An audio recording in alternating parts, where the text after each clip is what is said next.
I just don't think it can stand a goal like that. A derby's it's a huge game. It's a huge game, and pressure is something you have to deal with every day at Manchester United. It's everywhere. It's everything we do. Hey Mark, Hello, mate. I can imagine your emotions probably all over this shop at the moment. Obviously a big week for you personally, Yeah, look, yeah, personally, unfortunately, you don't bring that into it. That's just part and parcel of professionalism. But I actually felt we played well in large parts of the game today, Emma. I really did. We'll be disappointed with the goals conceded. Yes, the first one shouldn't even exist as a goal. So she's offside. So um, that sets momentum. The difference between smaller stadiums and big stadiums are that when there's more fans, momentum swings quicker, and when a goal goes in that shouldn't really stand, where I think that we've had quite a good balance in the game. I think it swings momentum, and then look, the second and third goal we got to be better for, but the players' energy and commitment second half, controlled with the ball first half, but second half to push Man City into a deep block. I was really pleased with their reaction, and yeah, we're disappointed, of course, we're devastated with the result, but there's a lot of positives for the players' attitude and commitment and qualities, especially second half. you mentioned the goal that stood for City. I mean, it's clear for us all to see it was offside.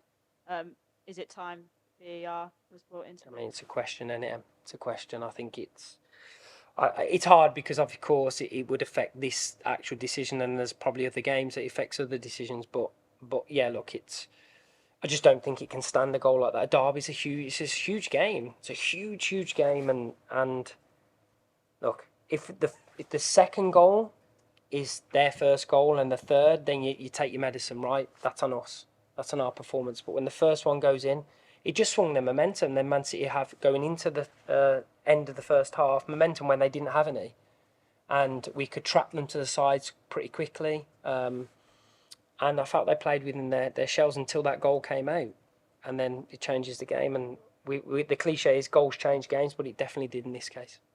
Yeah, I know you don't like to speak too generally about the table, but obviously the position that you're in, I'd imagine this defeat hurts even more given the fact that you're probably now looking below as opposed to Of above. course, of course. But what I'd say to you, Em, is regardless, we did it last season when look, we know this. We're going to be compared to the best season the club have ever had because it's last season, and we want to emulate that. We want to go beyond that. Of course, we do. And this season hasn't been that way. But what I can promise is the games that we have left, we're going to give everything. We don't give up because of a position at the table. We're going to be focused on chasing as much as we can chase. And trying to win the last remaining games. That's what we will always do. That's what this team is built on. It's what Manchester United is built on. So we're going to give everything in all the games remaining. Okay, mate. Hello, mate. You answered the question about kind of returning momentum, but just in terms of your attacking play, obviously you had some big chances, and Yeah. particularly out wide, a lot of energy as well.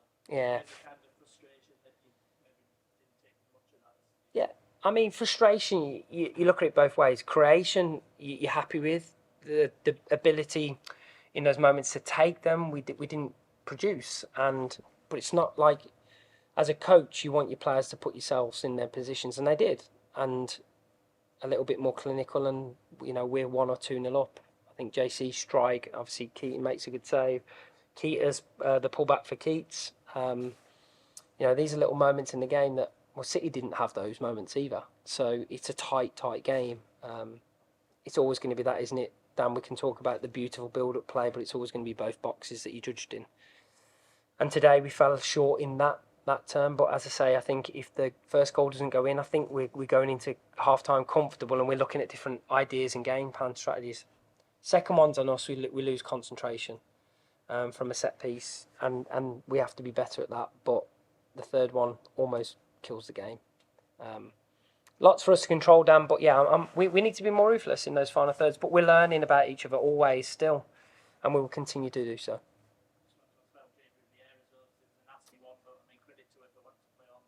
Yeah, yeah. We don't know yet. But obviously it was a nasty fall.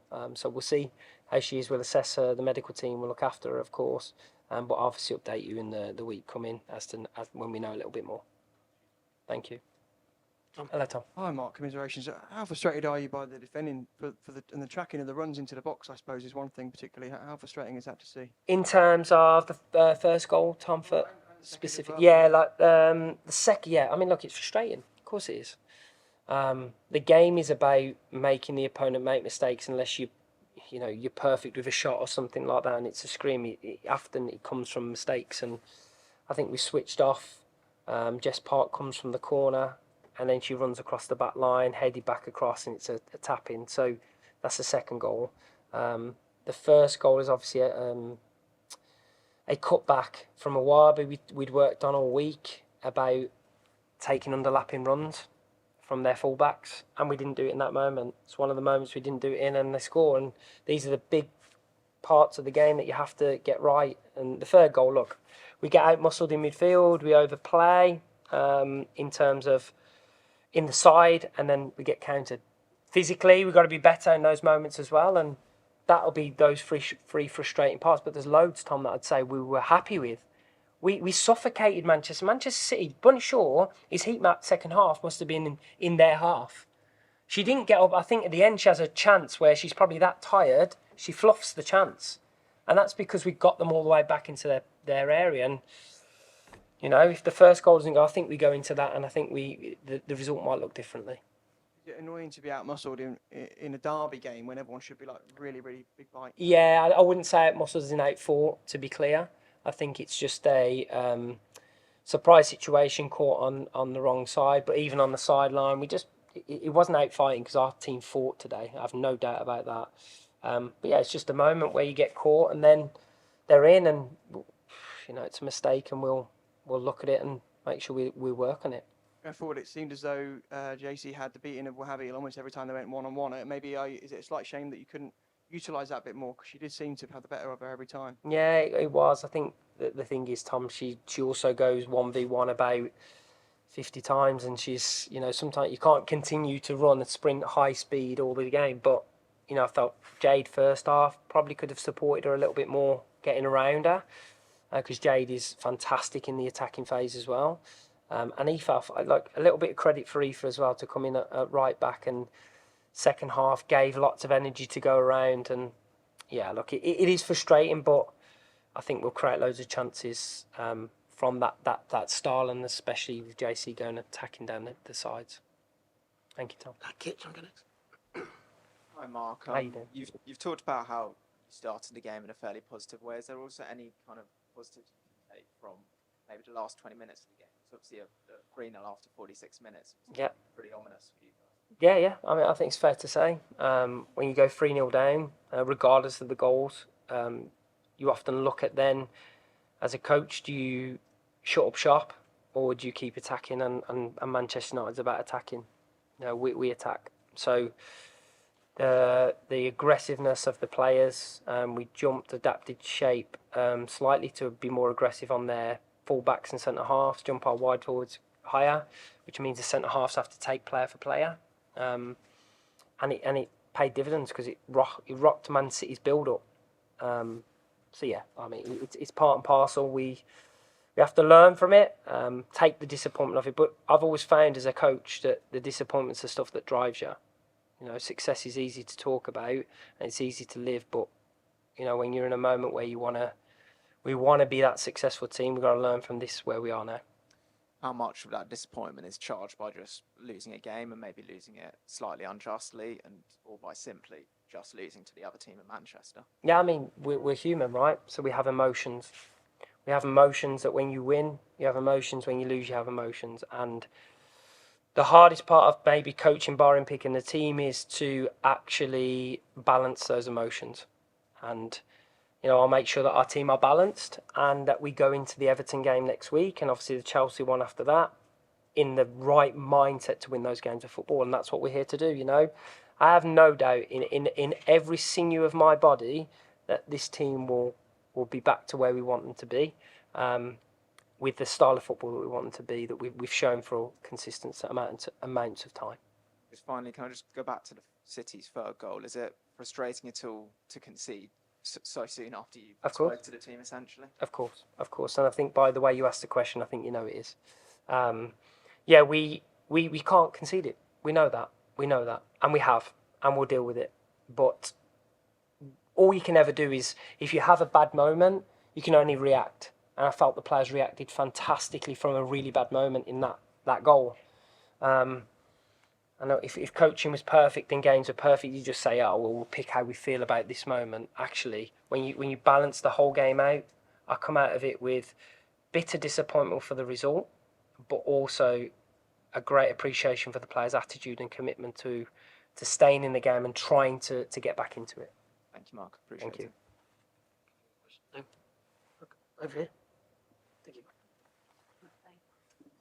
Mark, just back to City's first goal. I guess when something like that happens, kind of it's easy for people to say, "Oh, bring in VAR." But obviously, in the men's game, there've been a lot of different reactions to it, not in any way all positive. So, would you personally like to see VAR in the women's game? Do you think it would be an asset? I mean, because we haven't really dealt with it in practice, I think it's obviously how it's implemented. There still seems to be problems with it, but I think, for example, for today's case, it would be pretty cut and dry. And that's why I don't want to over-analyse, because I'm sure other coaches will have moments in games that they speak about. But in a derby, that swings the whole game, in my opinion. So I think where technology can be used to benefit the game, I think it should be used. If we as teams start to play more games at the potential stadiums, which VAR is already part of, then maybe it's more of a viable outcome financially, and I think probably that's one of the barriers to it right now. But yeah, I think today would be a big difference in the game if we don't concede that goal, and it shouldn't have stood. Anyone else? Last one. You said before the game that a statement win would be really important for you guys, and Yeah. obviously with 5 games left, does the pressure now feel more so than ever? No, I mean, I think I've said this a million times. Pressure is something you have to deal with every day at Manchester United. It's everywhere. It's everything we do. And again, some fantastic writers in the room, and I'm sure you utilise the Manchester United brand to benefit. But from our perspective, pressure's in everything that is at Manchester United, and it makes you better, and it makes you learn, and it makes you stronger. And as much as it hurts right now, I know that this team and where we're heading, and this club specifically, will rise to the levels that we all want, and will be out there for consistency, because there's a real energy behind us. And if you know anything about my character, I'm a fighter. So I'm going to put myself in a position where I can make this team the best in the land. That's my personal responsibility. Thank you. Okay, thanks everyone. We'll wrap it there. Thank you, guys. Thank you. Appreciate your questions. Travel safe.